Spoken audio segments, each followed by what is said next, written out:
Well, just minutes ago, authorities lifted fire evacuation orders for people in Yolo County. They were chased out of their homes on Saturday by the so-called sand fire. Reporter Marissa Pearlman says there's still work to be done to contain those flames.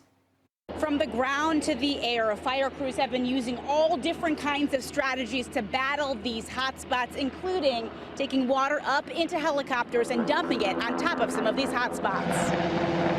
The smoke was very dark, and you could see the orange, the reflection from the flames, it seemed like.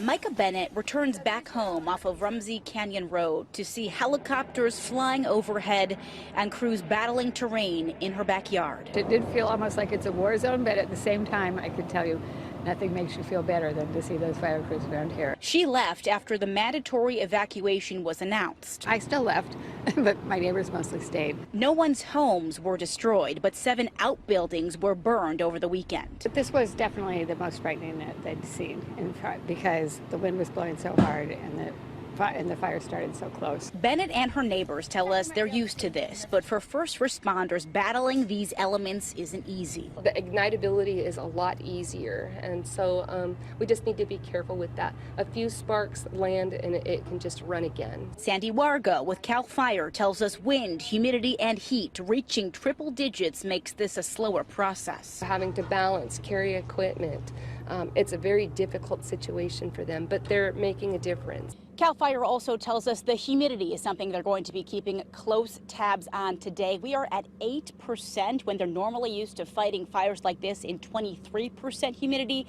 Now that means that this will contribute to the ignitability, something CAL FIRE calls a scary factor.